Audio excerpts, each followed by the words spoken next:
Buenas noches, estimados estudiantes. Vamos a dar inicio a la clase número 2 de la materia Finanzas Internacionales, correspondiente al 6 de agosto del 2020. ¿Sí? Lo que quiero es mostrarles un poquito el avance que vamos a tener, es decir, compartirles lo que va a ser nuestro plan global, ¿ya? Y para que ustedes puedan tener un conocimiento de qué es lo que vamos a avanzar, ¿no? A lo largo de la materia. ¿Sí? A ver, un momentito.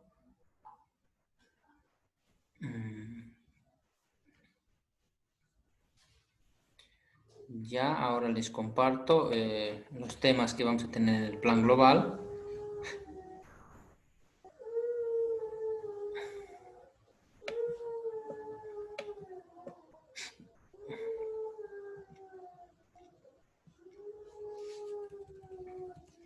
Mientras tanto, no olviden anotar sus nombres en el chat. Vamos a ver un poquito la importancia de las materias que van a ver. Vamos a explicar un poquito, les voy a ir relacionando también la materia con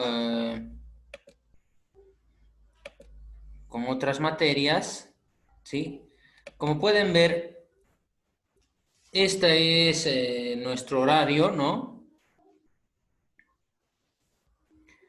Sí, bueno, aquí lo que tenemos es lo siguiente. Nosotros tenemos, bueno, las materias, principalmente las materias que ustedes tienen relacionadas con nuestra materia es administración financiera, donde ustedes van a ver hasta donde yo sé 4 temas, ¿no es cierto? La fundamentos de la administración financiera de corto plazo, la administración financiera de largo plazo y temas de administración financiera. Luego llevan la materia elementos de gestión financiera, modelos de programación financiera, finanzas públicas, seminario de actualización y práctica preprofesional. Esas son las materias que ustedes tienen este semestre. Entonces, con todas esas se relaciona las finanzas internacionales, obviamente, ¿sí?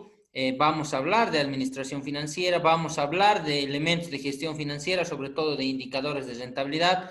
Vamos a hacer unos pequeños modelos de evaluación financiera internacional. Vamos a hablar también de finanzas públicas porque hablamos de créditos internacionales que tienen que ver con las finanzas públicas. Bueno, en seminario de actualización, imagino que ustedes estarán aplicando alguna propuesta, ¿sí? Esto es propuesta para una empresa y sobre todo ahí sí o sí se aplican las finanzas. Bueno, no tanto las finanzas internacionales, porque no creo que consiga una empresa internacional, pero sí estaríamos aplicando las finanzas. Ah, no, perdón, en prácticas profesionales eso, y en seminario de actualización van a tener temas diversos, ¿no? Ahora, continuando. Ahí tienen un poco los datos del docente, ¿no? El currículum.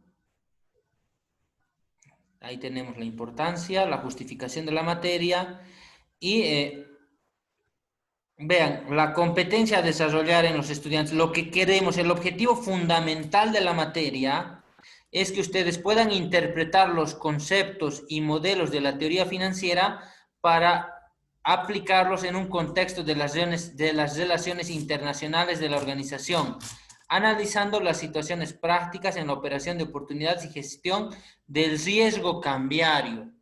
Aquí surge un tema fundamental, el riesgo cambiario, ¿sí? Ya vamos a ir viendo qué es este riesgo cambiario, es el riesgo de tipo de cambio, que significa la posibilidad de perder recursos económicos por el tema de intercambio de divisas y el contenido de la materia. Primero, tenemos que ver la importancia de las finanzas internacionales, las tendencias globales, el acceso a mercados internacionales, la carta de crédito, cobranzas, transferencias, giros, inversión, presupuesto de capital, costos internacionales para la competitividad. Y en sí, hoy nos tocaría ver el primer tema, que titula Introducción a las finanzas internacionales. Este PGO ustedes lo van a tener también en el Moodle. Ya lo vamos a estar viendo. Una consultita, ¿ya han accedido ustedes al módulo o todavía no? Todavía no lo hice. ¿Todavía? Sí. Ya, perfecto. Una vez que les den acceso van a tener el ingreso a todo esto, ¿ya? Entonces, va a estar este PGO actualizado en el Moodle. Ahora, ¿qué vamos a aprender ahora? Lo primero que vamos a hacer es, vamos a explicar, como dice aquí, el concepto de lo que son los elementos, la estructura, importancia del entorno financiero y la globalización de las finanzas internacionales. Entonces, solo tenemos que, en este primer tema, estos tres. Conceptos, definiciones de finanzas internacionales, estructura y globalización. A mí me gustaría invertir estos conceptos y comenzar por el tema de globalización, que ya hemos hecho un pequeño acercamiento. ¿Sí? Entonces, ahora lo que voy a hacer es un acercamiento más profundo a lo que es globalización.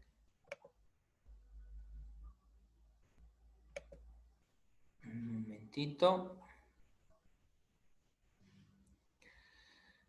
A ver, más o menos cuántos conectados. Ya tenemos 26 conectados. Creo que más o menos suelen ser ustedes unos 40. Creo que por el feriado hay un poquito de ausentismo.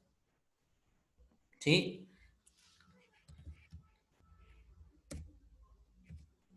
A ver, tendríamos... Ya. Entonces, ahora sí, comenzamos.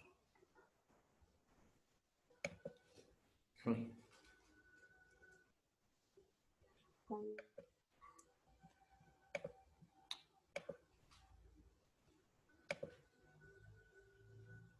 Ya.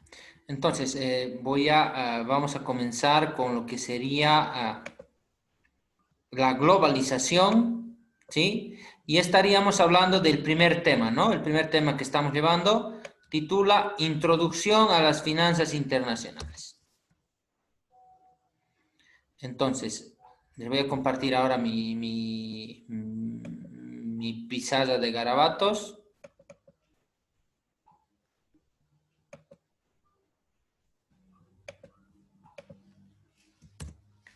Entonces, el tema que estamos viendo ahora titula Introducción a finanzas internacionales, ¿ya? Entonces, como introducción, lo primero que tenemos que entender es el tema de globalización, ¿sí? Globalización es el término clave. ¿Por qué el término globalización es clave? Porque la globalización, les había mencionado anteriormente que la globalización es un fenómeno de integración, ¿sí? Un fenómeno de integración tecnológica, económica, social, política, ¿sí? Perdón, aquí todo con mayúscula. Económica, social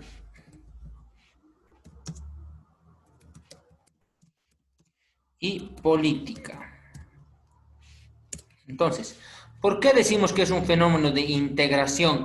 Integración viene de la palabra integral.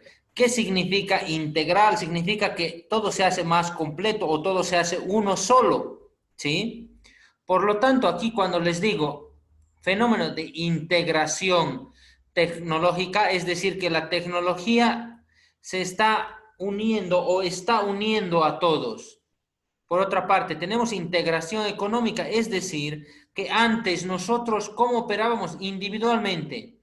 Y operar individualmente o tener una economía individual se llama autarquía, ¿sí?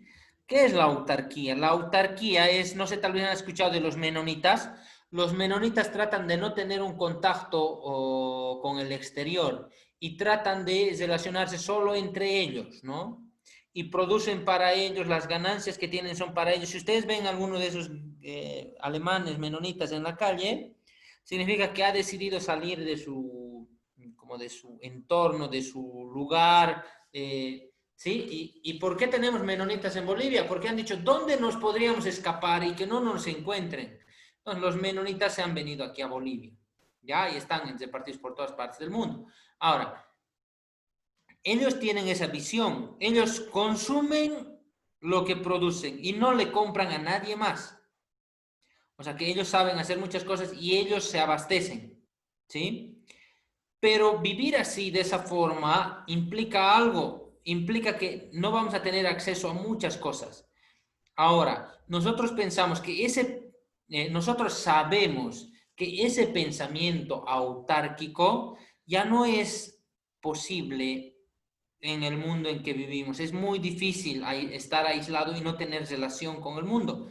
Entonces, ¿qué está pasando con este fenómeno de integración? Es que todos nos estamos integrando, ¿ya? Y como les comentaba, en el caso de los menonitas, tal vez alguien conoce, los menonitas ni siquiera pueden tener tecnología y no pueden escuchar radios ni televisión del exterior, porque eso contagiaría y invadiría su pensamiento, dicen ellos. Por lo tanto, ¿la tecnología es un proceso de integración? Sí.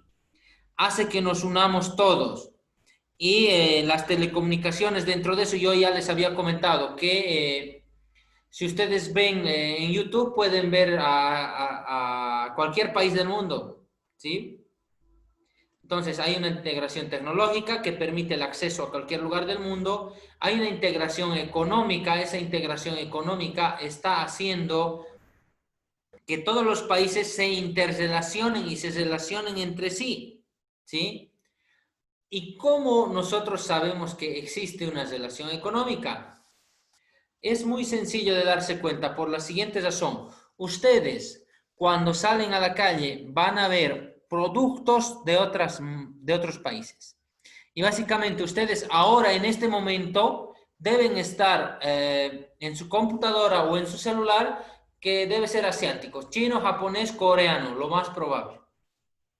¿Qué significa? Hay una integración económica, que estamos compartiendo la tecnología, y al compartir la tecnología significa que ellos nos los han vendido, por lo tanto nosotros hemos hecho la transferencia de recursos económicos hacia ellos. Luego, tenemos una integración social porque nosotros conocemos a todas las sociedades del mundo y nosotros, como les había comentado, la cultura se va haciendo global, ¿ya? Es decir, hay productos como la pizza, la hamburguesa, que ya son mundiales. Y no solo eso, hay empresas como la Coca-Cola que ha llegado hasta donde yo recuerdo, estaba en 206 países la Coca-Cola. ¿Qué significa, o la empresa con la marca Coca-Cola, qué significa eso? Que la integración es total y una empresa lo puede hacer fácilmente y no hay limitaciones. Por lo tanto, incluso la Coca-Cola es parte de la cultura boliviana, sí. Porque los bolivianos, cuando invitan a otro boliviano a algo, que es familiar, conocido, visita, lo primero que le invitan es Coca-Cola. ¿Por qué? Porque existe el pensamiento de que es aceptado por todos, ¿sí? Y les pongo este pensamiento nomás para que vean cuán globales somos, que ese producto global entendemos nosotros que es aceptado por todos. Imagínense ustedes que viene una visita a su casa y esa visita está muy sedienta. Lo primero que hacen es ir a comprar una Coca-Cola y le ponen la Coca-Cola y dicen, ya, se lo va a consumir. Un 90% de chances de que pase y que sí consuma. Ahora, si ustedes tienen ahí otro producto, digamos, tienen, no sé, un refresco de Tumbo por ahí. Si sacan un refresco de Tumbo en su jarrita, lo primero que le van a decir, toma ese refresco de Tumbo, ¿te gusta, verdad? Porque van a dudar si su invitado va a querer tomar o no. Pero cuando sacan la Coca-Cola ya no es tanto, a no ser que tenga diabetes y les diga que no, pero después es muy aceptado. Entonces vemos que culturalmente también ya nos hemos alienado. Ahora, políticamente, piensen en el pensamiento político. En Bolivia, ¿sí? En Bolivia hay un pensamiento político y un poquito medio atrasado es el pensamiento político porque estamos en izquierda y derecha, ¿no ve? Pero el pensamiento político en el mundo también está un poquito atrasado porque hay países que siguen pensando en izquierda y en derecha. Y siguen pensando en capitalismo y socialismo. Y se toman políticas en función de eso. O sea que hasta eso está integrado. Veamos nosotros que hay bloques de integración. ¿Sí? ¿A qué me refiero con bloques de integración? Me refiero a que hay países que se apoyan a sí mismos, por decir, a ver, el presidente de México es socialista, listo, nos apoyamos. El presidente de Venezuela es socialista, nos apoyamos. El de Cuba es socialista. Entonces, antes Bolivia tendía un socialismo muy profundo, entonces, como que se aliaba o se integraba con las políticas de Venezuela, con las políticas de Cuba y con las políticas de México y también un poquito con lo de Brasil, ¿no? Entonces, había una integración política. Ahora, ¿ustedes creen que no existe esa integración política? Sí existe, porque en Europa se toman decisiones para toda Europa, o sea que ya se ha hecho algo más grande. Ahora, ¿qué es lo contrario a la globalización? ¿Sí? En Bolivia se ha hecho un proceso, ¿ya? Un proceso el cual trataba de hacer lo siguiente, y eso lo ha iniciado el presidente Morales, el reconocimiento de la pluralidad. Es decir, que somos plurales, venimos de naciones, comarcas, ayllus diferentes. ¿Sí? No lo vamos a negar. Yo no he dicho en ningún momento que somos diferentes. Pero todos estos tienden a integrarse. Lamentablemente, en Bolivia todavía tenemos un pensamiento un poquito atrasado. ¿Por qué? Se quieren separar cambas de collas, ¿no? Como que había un tiempo que esto ha sonado mucho y este reconocimiento de la pluralidad ha hecho surgir este concepto que ha pisado fuerte en Bolivia, autonomía. La autonomía era la independencia, querer tener la independencia mayor posible. ¿Sí? Esta independencia ya sea administrativamente, ya sea en el tema de decisiones, ¿no? Pero yo considero que esta autonomía que se estaba buscando estaba muy mal planteada. Por la siguiente razón estaba muy mal planteada. Porque el mundo tiende a la integración. Todo el mundo está yendo hacia lo que denominamos integración. Y la autonomía significa individualización. ¿Sí? Ahora, pensemos, nosotros, ¿por qué queremos integrarnos? ¿Por qué queremos volvernos uno solo? ¿Ya? Y este pensamiento, históricamente, ahora que estamos en fiestas patrias, ustedes han debido escuchar el pensamiento del presidente Simón Bolívar que hablaba de la Gran Colombia. ¿Qué era esto de la Gran Colombia? Él pretendía que los estados latinoamericanos se unan para hacer frente al gigante de Estados Unidos. O sea que ahí se tenía una idea clara de que Estados Unidos iba a ser una potencia mundial. Y para hacerle frente a esa potencia mundial, ¿sí? Tenía que crearse una unión de países que iba a ser la Gran Colombia. Eso estaba propuesto por Simón Bolívar. Ahora les recomendaría que vean un poquito la historia y qué es lo que ha pasado. Según se sabe, algunos bolivianos le han traicionado para que pueda darse esto de la Gran Colombia y por culpa, bueno, de nuestros anteriores gobernantes nos hubiera dado. Que era una buena medida porque hubiera permitido que tengamos una potencia mayor, ¿no? Una mayor capacidad económica, ¿sí? Entonces, eso es lo contrario. Lo contrario a la globalización es la autarquía y lo contrario a la globalización es la autonomía. La Gran Colombia era un proceso ya de integración que se pensaba. Ahora, ¿por qué es importante las finanzas internacionales y por qué es importante esto de la globalización? Porque la globalización implica que todo el mundo es un mercado. ¿Qué significa que todo el mundo es un mercado? que yo le puedo vender a todo el mundo mis productos. Entonces, ustedes piensen aquí un producto nacional, ya digamos la quinoa. La quinoa se puede vender a Estados Unidos, a Canadá, a Europa, a todo el mundo. O sea que en todo el mundo es el mercado. Y eso nos abre una frontera de posibilidades tan amplia que nosotros ya pensamos en mayores rentabilidades, ¿no? Pero eso va a significar un mayor intercambio. Entonces, si todo el mundo es un mercado, nosotros podemos vender a todo el mundo. Y vender a todo el mundo significa, en pocas palabras o en una palabra, significa exportar. Nosotros vamos a exportar. ¿Bolivia exporta? Sí, exporta. Entonces, vender a todo el mundo es exportar. Eso ya lo saben.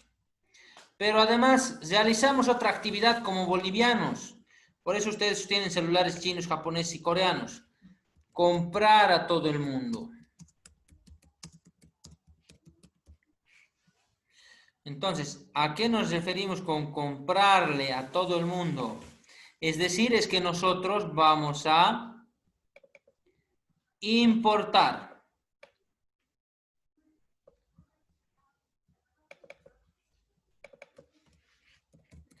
Importar. Entonces, importar y exportar se vuelve clave y se vuelve un factor fundamental.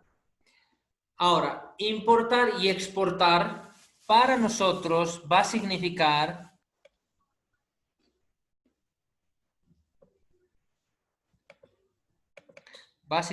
esto una relación internacional. Entonces, en el momento en que nosotros tenemos una relación,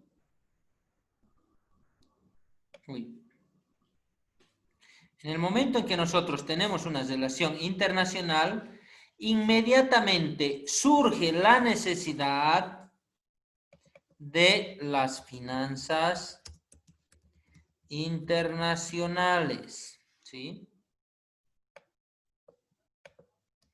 Ahora, nosotros no solo en finanzas internacionales, no es como finanzas 1 y finanzas 2 que nos centramos solo en un agente económico.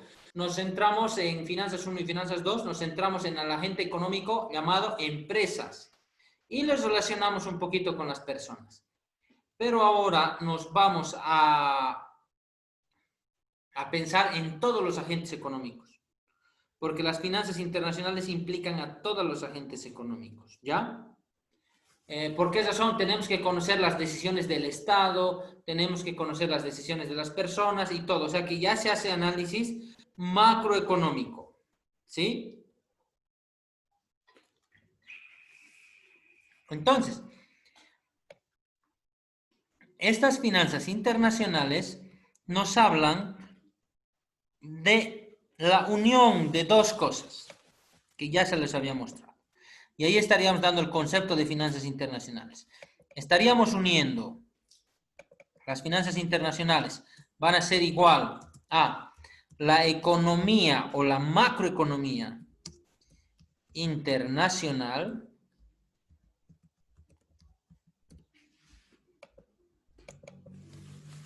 más las finanzas corporativas. ¿Sí? Esto sería finanzas internacionales para nosotros. Ahora, cuando nosotros vamos a estar avanzando en la materia que ya hemos iniciado, vamos a ver, por una parte, que la economía internacional consiste en comprender temas de decisiones de política económica, es decir, vamos a hablar sobre todo de macroeconomía, ¿ya?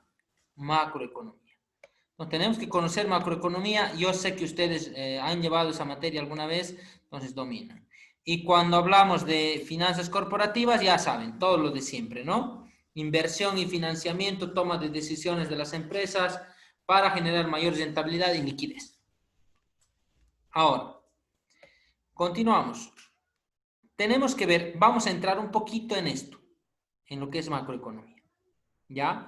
Porque voy a hablar de lo que se entiende por crecimiento de un país, ¿sí? Entonces, hablando de economía, el factor clave va a ser el crecimiento de un país. Y este crecimiento de un país se mide por el Producto Interno Bruto, el PIB, ¿sí? El PIB mide el crecimiento del país, la producción del país, el consumo del país. Ahora, la fórmula del PIB es la siguiente. Por eso les decía que vamos a ver a todos los agentes económicos.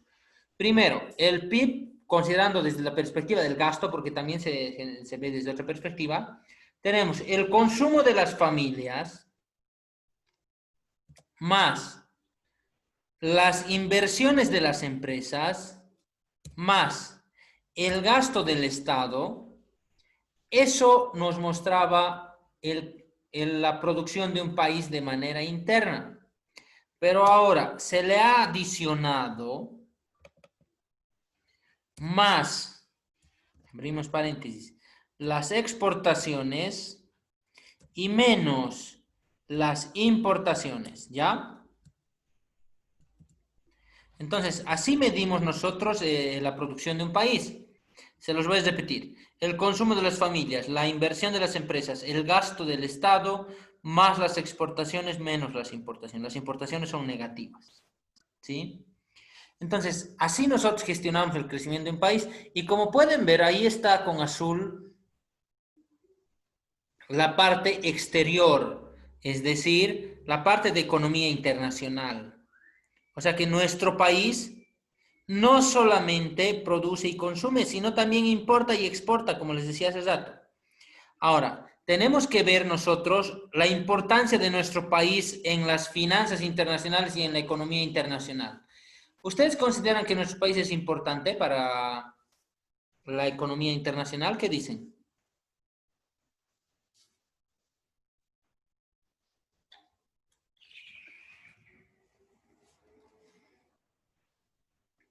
Sí hay un grado de importancia, ¿ya?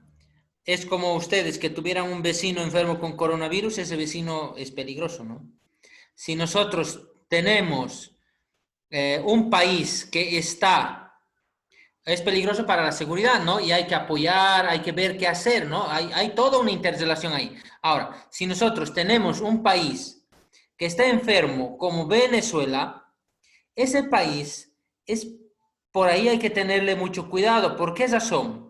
Porque la crisis de ese país se puede, si tenemos muchas relaciones con ese país, muchas relaciones económicas y políticas, se puede contagiar a nuestro país. Entonces, estaríamos diciendo que entre países siempre va a haber una interrelación. Ahora, la dependencia o la independencia de un país depende de un concepto clave. El concepto clave se llama la base de la economía. Entonces, tenemos economías de base. ¿Ya? Entonces, aquí tenemos dos tipos de economías. Economías de base, por un lado, economías de base ancha, y por otro lado, de economías de base estrecha. Entonces, les voy a explicar qué significa esas dos economías, de base ancha y de base estrecha. Entonces, la economía de base ancha o de base estrecha está en función a la cantidad de productos finales producidos, ¿sí? Está en función a la cantidad de productos finales producidos, ¿sí? ¿Qué entendemos por productos finales? Los productos finales son esos productos que no requieren transformación, ¿sí? Es decir, que se consumen directamente. Ahora, Las economías que tienen base ancha, voy a dibujar un triángulo para explicarles cómo serían las economías de base ancha.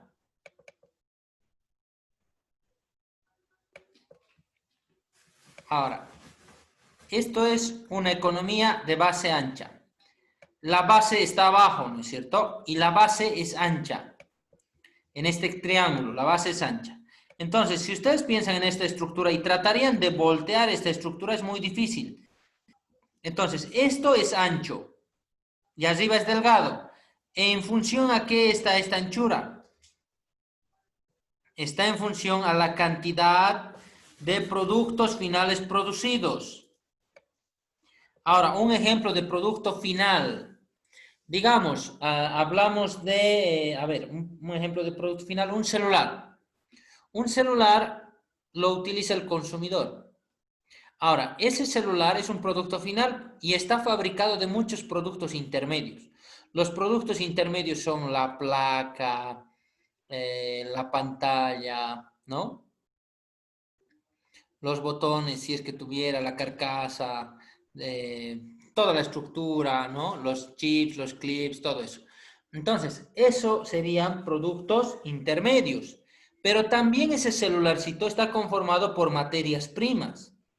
Tiene plástico, tiene cobre, ¿no? Plástico, cobre, aluminio, vidrio. Entonces, si nosotros clasificamos un celular,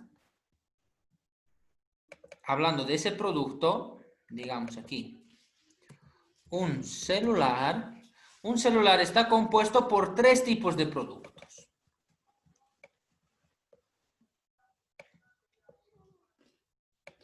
¿Sí? O bueno, en sí el celular está compuesto por 2 tipos de productos, ¿ya? Perdón. Entonces, el celular es el producto final, ¿sí? ¿Por qué es el producto final? Porque es el producto que se consume.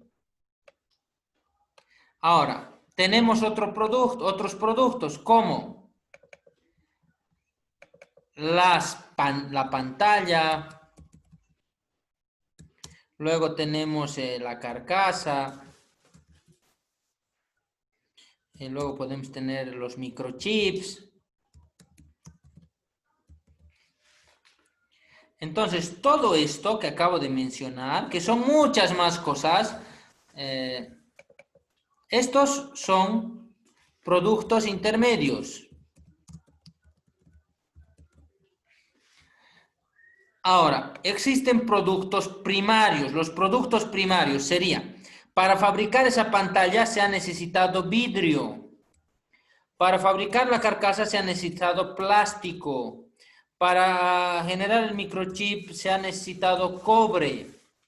Luego se ha necesitado estaño. ¿No ve? Todo eso que acabo de mencionar son productos primarios, materias primas. ¿Sí? Por eso se llaman materias primas. Entonces, serían para nosotros productos, perdón, lo voy a cambiar de color para que se separe. Productos primarios. Entonces, una economía de base ancha es aquella economía que tiene productos finales aquí. Y eso es lo que exporta, lo que produce. Ahora, a ver, participen por favor. Tenemos 5 minutos de clase. Quiero que me digan qué productos finales produce Bolivia.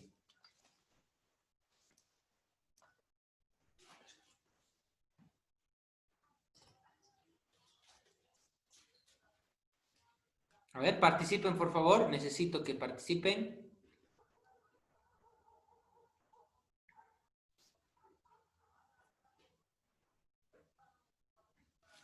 O yo pregunto por nombre.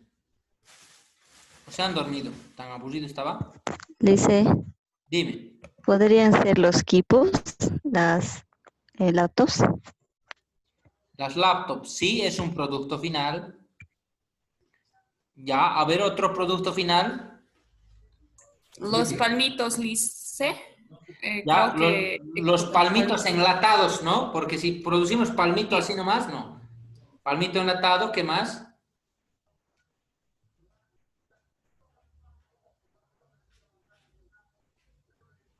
La leche, dice.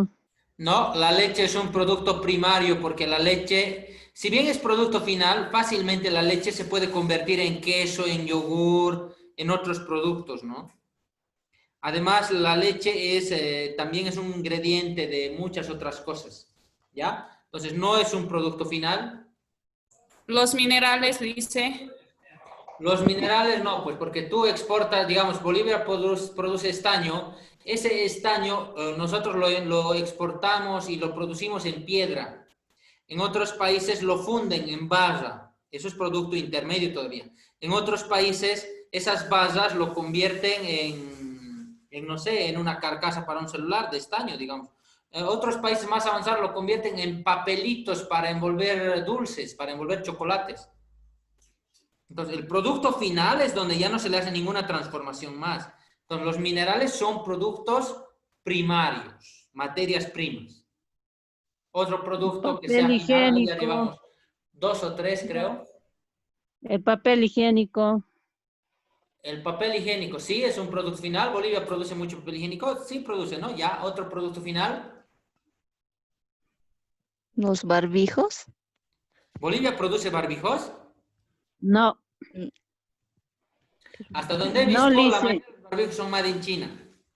Sí, todos exportamos, importamos Made in China, dice. Ya, a No ver, hay. otros productos que harina nosotros de soya. produzcamos. Sí, producimos barbijos, pero Clorhidrato en de muy poca cocaína, cantidad. dice. ¿Perdón? Harina de soya, dice. La harina, con harina de soya, si yo me hago una torta, la torta es producto final, tu harina de soya es materia prima. O intermedio, ¿no? La soya sería lo primario y la harina sería intermedio. El GLP. El GLP es materia prima. Ah, ya. Se dan cuenta que no tenemos mucho. Por esa razón, yo les diría lo siguiente. Bolivia es una economía de base estrecha, ¿sí? Es decir, que Bolivia es fácilmente desestabilizable, ¿no? Entonces aquí, Bolivia tiene esta forma, ¿no? Base estrecha. ¿Por qué? ¿Qué produce? Pocas cosas. Haciendo la lista, hasta donde nosotros hemos podido hacer la lista, era palmito en lata, hemos podido decir las quipus, no sé cómo se escribe, creo que es así, quipus, y algo más hemos dicho, pero ¿qué es lo que consumimos? Consumimos, aquí arriba entre lo que consumimos, autos, televisores, computadoras, celulares, barbijos, todo el abanico de cosas que consumimos entra arriba, ¿ya? Nos queda menos de un minuto, nos vamos a volver a conectar inmediatamente y nosotros vamos a continuar con este tema de avance, ¿ya? Y vayan pensando a ver qué cosas más produce Bolivia y exporta, que es muy poco. Dice, plátano también puede ser.